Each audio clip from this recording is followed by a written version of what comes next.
Então, gente, nossa aula, segunda aula, né, vai ser sobre o avanço da xenofobia no mundo. Se vocês quiserem acompanhar pela apostila de vocês, não tem problema, tá? Apostila de vocês, página 38. E aí vem aquela grande questão, né? Sim, nós estamos falando muito sobre xenofobia. Nossa, professora, que assunto, hein? Extenso? Sim, gente, ele é extenso. É como se fosse realmente um nó bem atrelado e a gente vai desmanchando esse nó. Eu quero realmente que vocês entendam ele de forma adequada, tá? Então, o que significa xenofobia?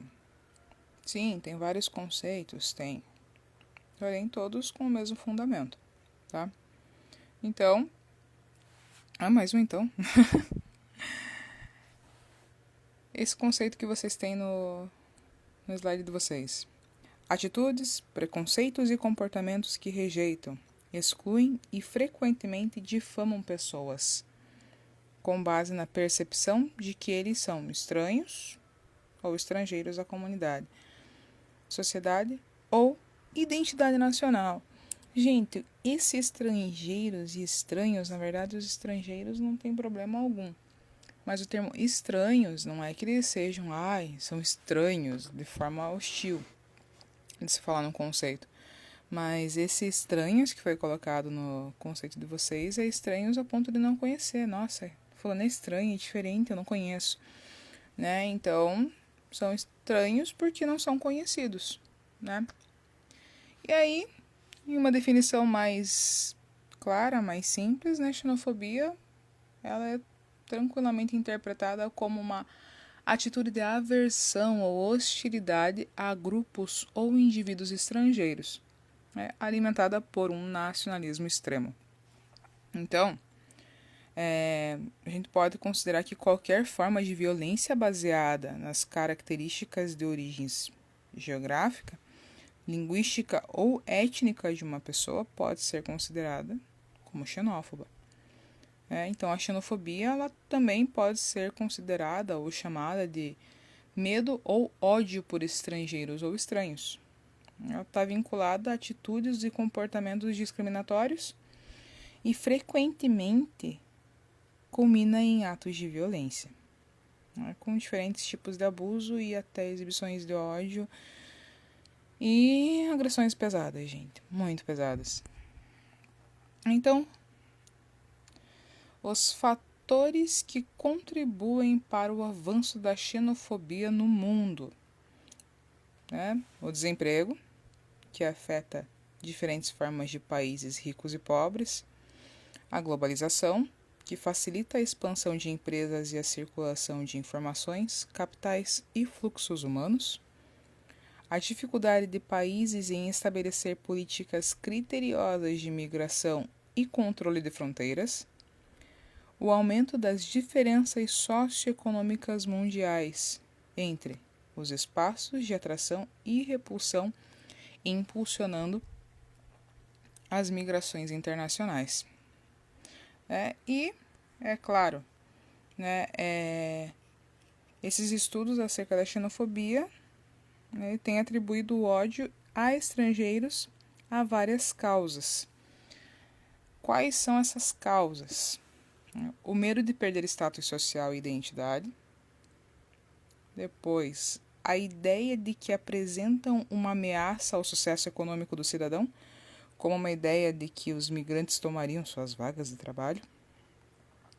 O modo de reassegurar a identidade nacional e seus limites em tempos de crise. E essa questão de tempos de crise a gente vai falar um pouquinho mais para frente nessa mesma aula de hoje. Outra causa, um sentimento de superioridade, pouca informação intelectual. No que isso acaba sendo conceituado? É o desconhecimento em relação ao estrangeiro e a sua diferente aparência, cultura e os costumes faz com que o indivíduo veja ele como uma ameaça. Então, marquem bem em mente de vocês, pouca informação intelectual, ou desconhecimento de algo, né? A xenofobia basicamente deriva da ideia de que não cidadãos apresentam algum tipo de ameaça à identidade ou aos direitos individuais do cidadão que assente, e se conecta com os direitos de nacionalismo. Gente, duas frases de discursos xenófobos, em geral, associados à ultradireita. São essas duas. Defenda a sua identidade e defenda os seus direitos. Isso é claro, ponto de vista de um xenófobo, né? A percepção de cada cidadão em relação ao estrangeiro também pode variar conforme a posição da pessoa na estrutura social, sua interação direta ou indireta com imigrantes, as informações que lhes são transmitidas por meio das mídias e o discurso político mais difundido no momento. E aí, vamos pensar assim, para o xenófobo é mais fácil ele afirmar que o imigrante não deveria sair do seu país de origem do que admitir que as estruturas econômicas dos países periféricos foram, historicamente, exploradas pelos países ricos. Então, a realidade deles, de ambos, está profundamente entrelaçada. Ou, até para a gente falar assim, que é mais fácil exigir que o seu governo feche as fronteiras e proteja os seus interesses, ou os interesses do seu povo, do que perceber que o país muitas vezes depende da mão de obra do imigrante e que o avanço da globalização tende justamente a romper os isolamentos e possibilitar uma maior circulação das pessoas. E o que mais que dá pra gente falar? Enfim, é mais fácil culpar os pequenos comerciantes das comunidades imigrantes, que muitas vezes são imigrantes, que contratam ilegais, do que perceber os danos causados pelas políticas de emprego adotadas pelas grandes corporações transnacionais, como o deslocamento das unidades fabris para locais que oferecem vantagens fiscais e trabalhistas. Então, gente, se a gente parar para analisar isso daí, a gente pode afirmar que o xenófobo ele tende a enxergar a realidade de uma forma distorcida, bem distorcida, se a gente for pensar assim, de uma forma bem distorcida. Então ele direciona a sua hostilidade contra quem na verdade é tão vítima quanto ele. O imigrante que certamente desejaria ter melhores oportunidades de trabalho na sua terra natal e lá permanecer. Um outro aspecto que a gente pode destacar, até poucas décadas atrás, quando os trabalhadores estrangeiros desqualificados chegavam nos países ricos, eles encontravam uma farta oferta de emprego, só que muitos deles ilegais e sem registro, e realizavam os trabalhos que os nativos não queriam desempenhar, em virtude da baixa remuneração. Só a baixa remuneração.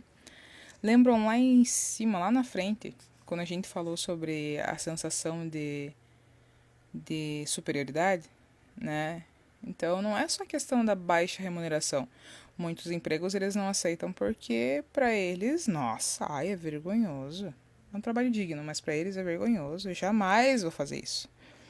Então, a gente pode usar o termo de que, para eles falam que é baixa remuneração, mas o que poucos deles falam, alguns admitem, é pela questão de se sentir superior ao outro. E assim, eles não têm como ter esse sentimento de ser superior, eles têm que ser iguais e crescer gradativamente. Então, o que vai acontecer?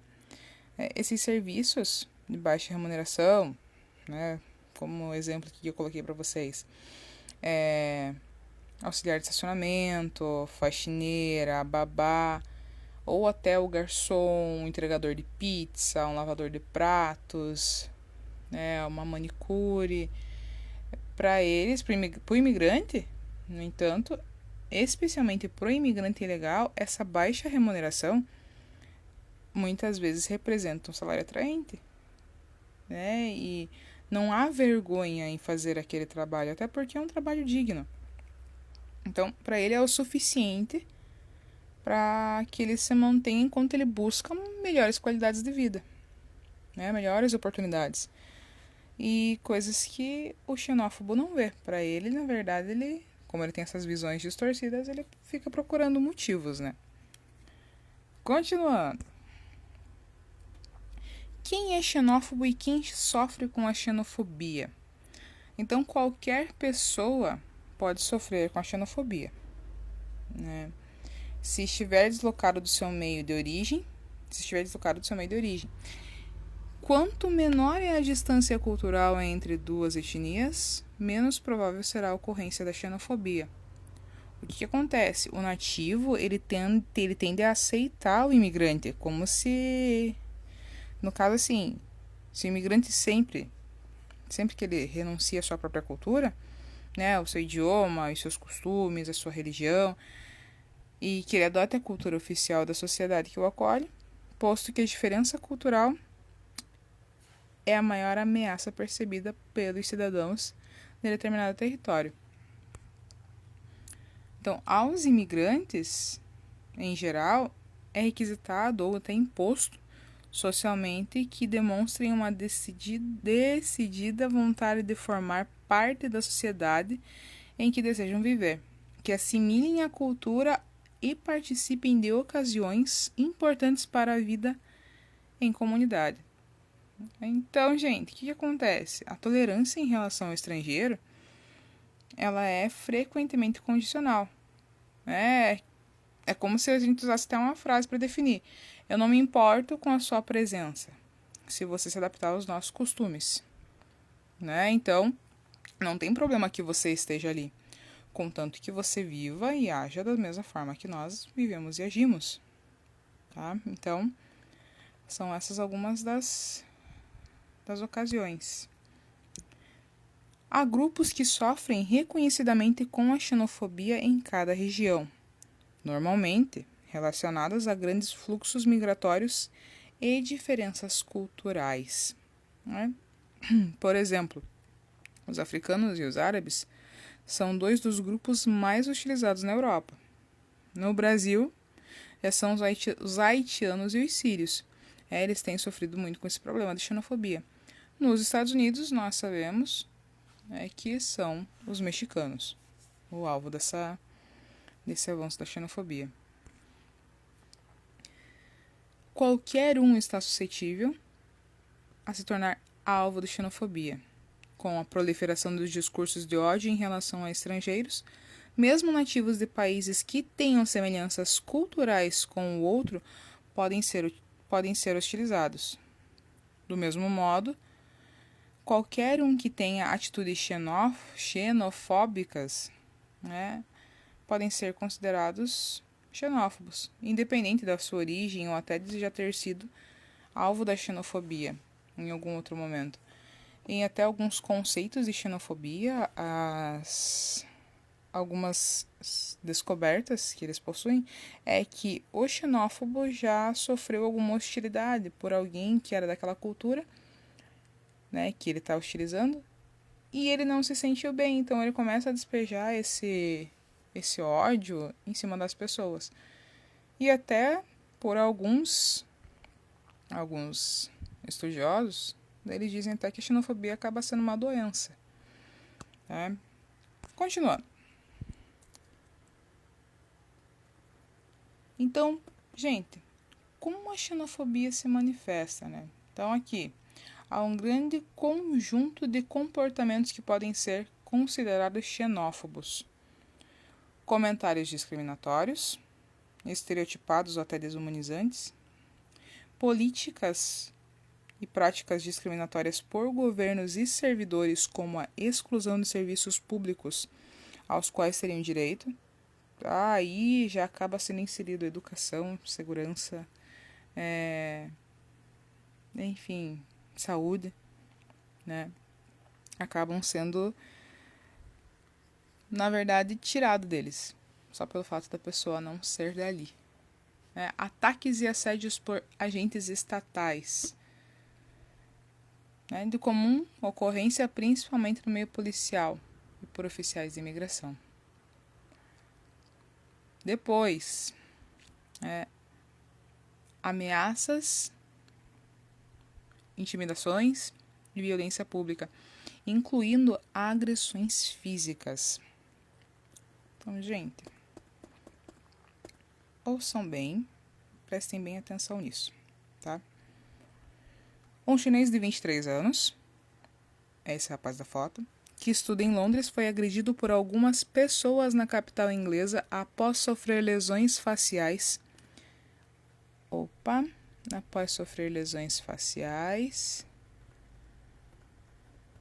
Achei de volta. Após sofrer lesões faciais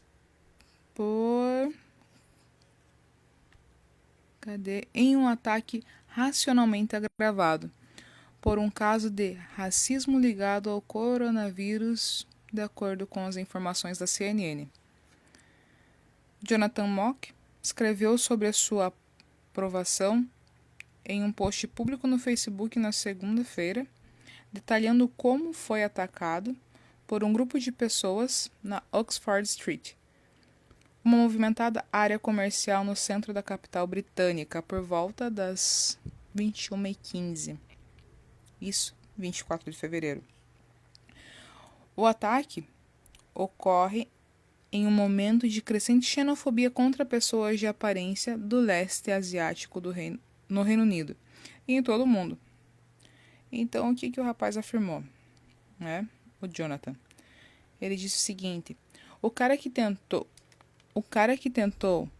me chutar, então disse: eu não quero o seu coronavírus no meu país. Antes de me dar outro soco, o que resultou em meu rosto explodindo em sangue. Mock disse que não foi a primeira vez que sofreu abuso racista nas últimas semanas, e enfatizou sua determinação em destacar uma questão importante.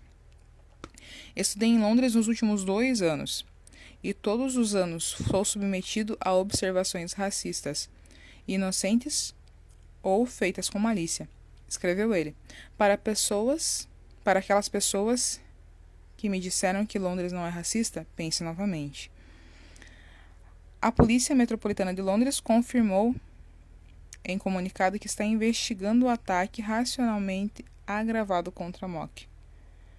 As investigações continuam a identificar os suspeitos, incluindo uma avaliação disponível, afirmou a polícia em comunicado enviado à CNN. E, gente, não houve prisão nesse ocorrido. Nós sabemos muito bem que, com relação ao coronavírus, muitas pessoas, é claro, de características da China ou de outros países próximos, até mesmo agora com os europeus, né? Os europeus até então eles estavam sendo ilesos, mas agora eles também já estão sendo alvo, né, da xenofobia, porque eles são dessa região, porque eles vieram dessa região, porque os tataravós deles são de lá. Então, infelizmente, acaba sendo em períodos de crise, por exemplo, né, tudo isso aconteceu, a culpa não foi daquela pessoa, mas por ela ter características da cultura em que isso se originou, ela acaba sendo por outros dita como culpada daquilo dali, né? Então, mais um exemplo de xenofobia. Apesar de comumente falarmos de atitudes e práticas xenófobas em nível nacional, elas se manifestam em contextos locais. Assim, residentes de determinada vizinhança ou cidade podem receber bem refugiados e imigrantes, enquanto esses mesmos grupos podem encarar discriminação em outras partes do país, ou mesmo em outra vizinhança na cidade. Em geral, migrantes que vivem em áreas urbanas e violentas são os maiores alvos da xenofobia. A maior mobilidade populacional e crescente urbanização de populações de refugiados, na verdade, abriu esse espaço para confrontações diretas. E isso é evidente principalmente em áreas mais pobres, né? Perdão, gente. Onde os residentes já sofrem com questões de segurança e também a falta de oportunidades socioeconômicas. Nesses lugares, onde o governo não consegue suprir os direitos básicos dos cidadãos, a percepção de ameaça em relação a qualquer estrangeiro ela é ampliada. Pode-se citar como exemplo a xenofobia sofrida por venezuelanos quando chegaram a Roraima, um dos estados mais pobres do país, que vê a sua infraestrutura já precária ficando sobrecarregada. Eu coloquei aqui para vocês algumas declarações de jogadores de futebol com relação à xenofobia, porque são algumas das situações que acabam acontecendo frequentemente, só que nem sempre divulgadas, Então,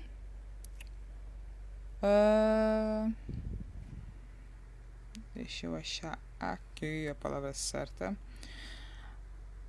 A questão da origem dos jogadores das principais seleções envolvidas na disputa chamaram atenção.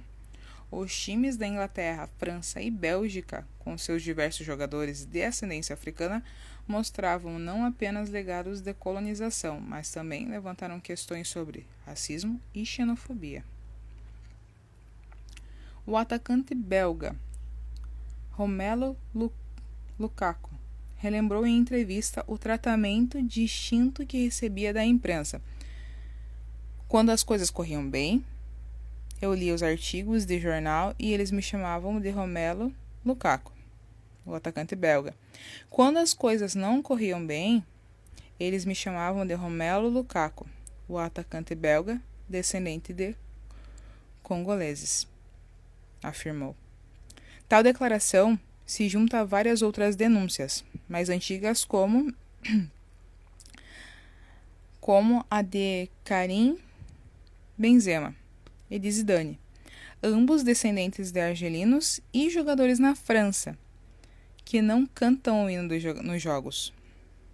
O silêncio desses grandes nomes no futebol é um protesto à letra que fala: as armas, cidadãos, formai vossos batalhões, marchemos, marchemos, que um sangue impuro banhe o nosso solo.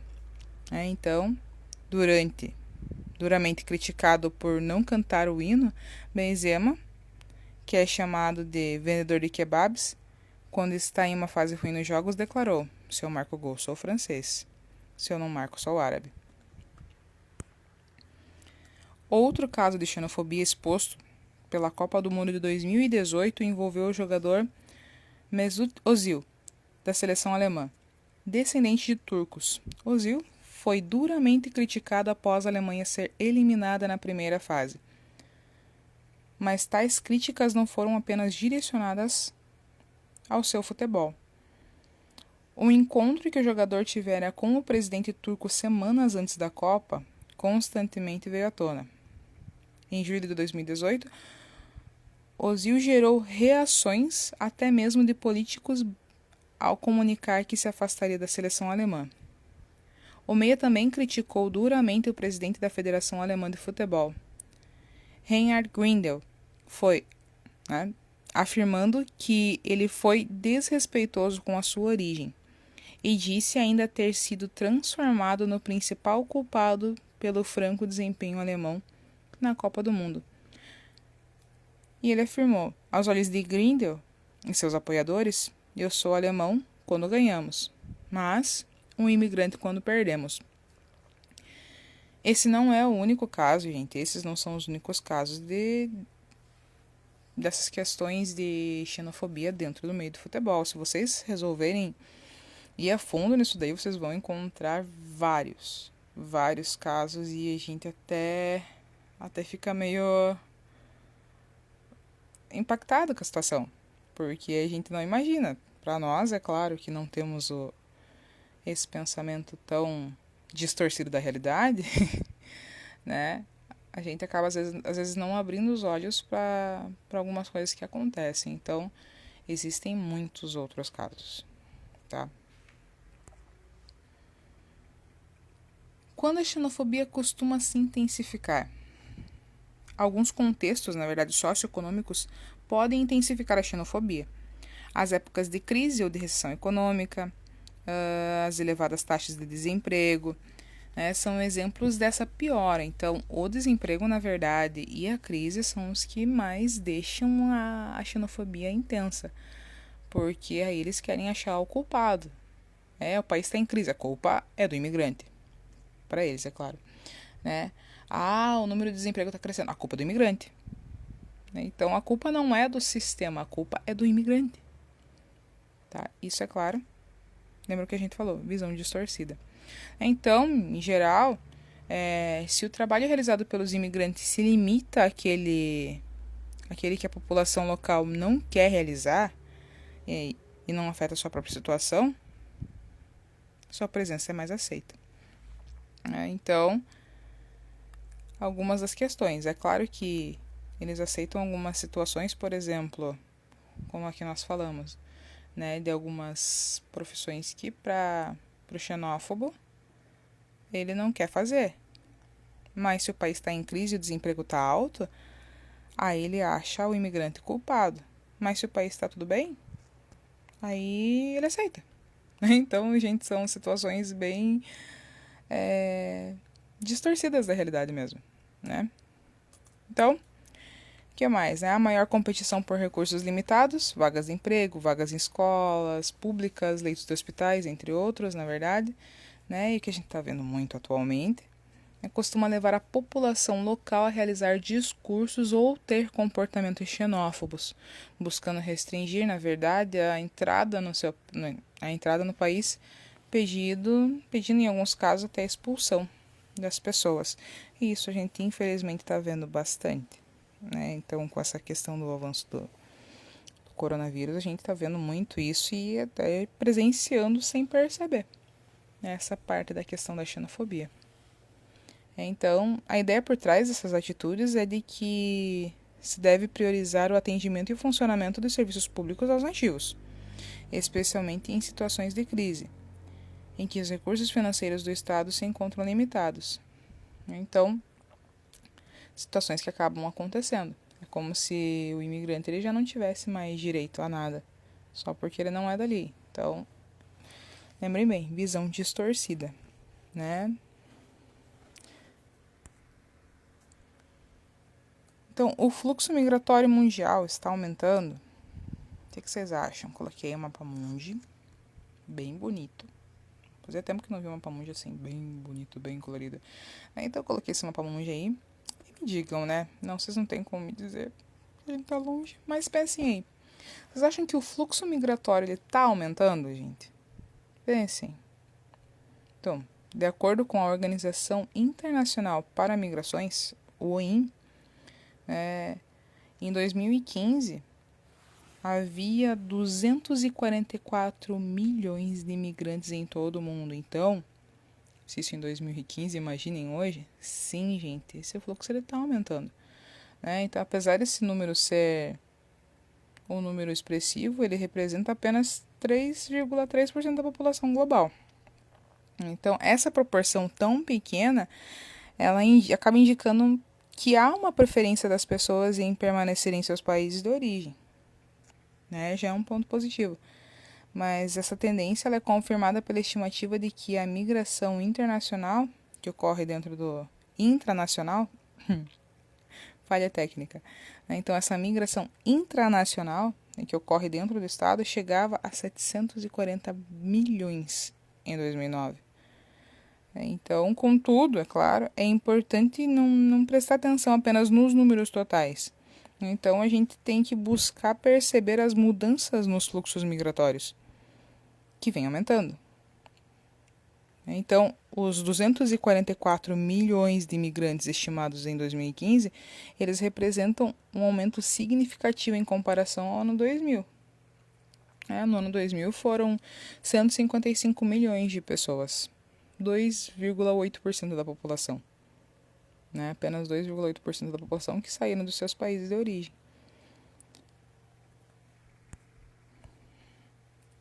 Os conflitos armados e políticos vêm aumentando o fluxo migratório. Em 2016, os principais países de origem de refugiados eram a Síria,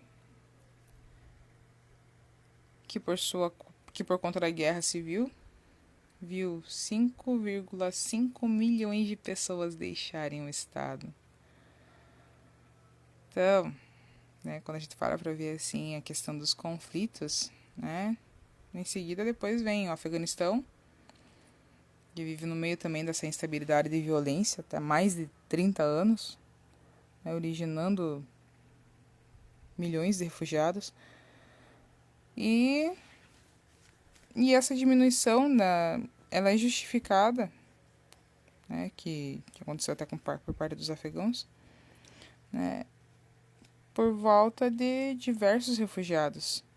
Os conflitos no Sudão do Sul colocaram o país em terceiro lugar, para vocês terem uma ideia, com mais de 1 milhão de refugiados. Então, juntos, esses 3 países representam locais de origem de 55% dos refugiados no mundo. Então, gente, é importante a gente falar assim aqui, que ressaltar, né, que aqui fala-se de refugiados e não apenas de migrantes, tá? Então eu já estou mesclando outra situação. Então eu não vou entrar bem nesse termo de refugiados porque na última aula nós falamos muito bem sobre eles, certo? Então, o relatório da migração internacional para as migrações OIM, ele aponta como errada a ideia de que os países europeus e os Estados Unidos são os principais destinos dos refugiados, né? Aqui a gente tem um ranking, né, dos países que mais recebem os imigrantes no mundo, tá? Então, ao contrário do que está aqui, Estados Unidos e os europeus, né? Ó, Arábia Saudita, Austrália, Canadá, Alemanha, aí sim, né? Estados Unidos, Alemanha ali em cima, que eu tinha esquecido, e os demais países. Então, esses estudos em diferentes países documentam crescimento da intolerância, xenofobia, exclusão étnica e oposição à imigração e diversidade. A crise humanitária, que leva a algum volume de migrações como explicação, faz com que cada vez mais líderes mundiais e chefes de Estado adotem esse discurso xenofóbico, xenófobo.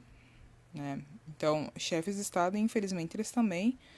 Outra coisa que se vocês procurarem, vocês vão achar, eu achei melhor não colocar e não expor, mas vocês encontrarão tranquilamente, chefes de Estado fazendo discursos que, infelizmente, gente, é com peso muito grande e xenófobos, muito, né? Então, procurem, eu acho que vocês vão gostar. Então, com os pretextos de combate ao terrorismo, defesa da identidade nacional e combate à imigração irregular, têm sido colocadas em pauta agendas racistas e xenófobas em diferentes países, o que colabora para uma maior ocorrência da aceitação generalizada dessas práticas. E aqui tem um exemplo para vocês. Mesmo no Brasil se nota um aumento dos casos de xenofobia. Foi registrado em 2015 um aumento significativo nas denúncias, que é o mesmo Ligue 100, né, das denúncias com relação a essa prática. Exemplos de políticas de combate à xenofobia a estrangeiros. Expansão do número de profissionais treinados para investigar e processar a violência com relação à xenofobia, né, o monitoramento e realização de relatórios com resultados dos processos de crimes contra estrangeiros, investigação extensa de todos que praticam crimes contra estrangeiros, incluindo cúmplices e aqueles que incitam atos de violência, promoção e oferta de cursos de língua nativa para estrangeiros, porque é aquela coisa que a gente falou um pouquinho antes, né? Se a pessoa acaba se adequando à cultura, ela tem uma probabilidade menor de receber essas hostilidades. Entre muitas outras coisas que a gente poderia colocar aqui em pauta, né? Então aqui, nessa foto, eu coloquei os brasileiros entregando flores contra a xenofobia em uma universidade portuguesa, né? É uma disputa por vagas de mestrado causou protestos de portugueses contra brasileiros. O grupo responsável diz que foi mal interpretado. Tá? Eu vou disponibilizar no link para vocês darem uma lida nessa reportagem, porque eu sei muito bem do interesse de vocês, então, em ir para o exterior, né? Viu só como eu lembro de vocês? Então eu coloquei esse link para vocês darem uma lida e ficar um pouquinho inteirados da situação. É claro que depois que toda essa tormenta passar, a situação vai mudar, né? E mudando a situação, aí talvez a gente dê uma olhadinha numa melhora com relação a esse contexto, tá? Então, meu povo, o que eu tenho para dizer para vocês, né? Combater a xenofobia, ela exige não apenas um recolhimento de dados, né, ou conceitos, mas também é uma conscientização da sociedade. Destruir esses estereótipos negativos é essencial na busca da garantia de direitos dos imigrantes. Então, é claro, não adianta a gente ficar vendo conceitos, apontando quem errou, quem falhou, porque o que tem que realmente acontecer é uma conscientização, né, da sociedade, porque a sociedade, na verdade, a sociedade que comete esses atos de xenofobia é uma sociedade sem informação. Né? Então, conscientizar esse povo. Beleza, meu povo, minha gente? Então... acharam que eu esqueci. Não, esqueci não. Atividade de vocês, página 48 da apostila, exercício 1, 2 e 3. Certo? Pessoas, até a próxima aula. Cuidem-se, por favor, porque se vocês se cuidarem e o povo aqui se cuidar também, isso acaba logo e a gente volta para a sala de aula e eu volto para perturbar a mente de vocês, né? E, gente, saudade de vocês, tá?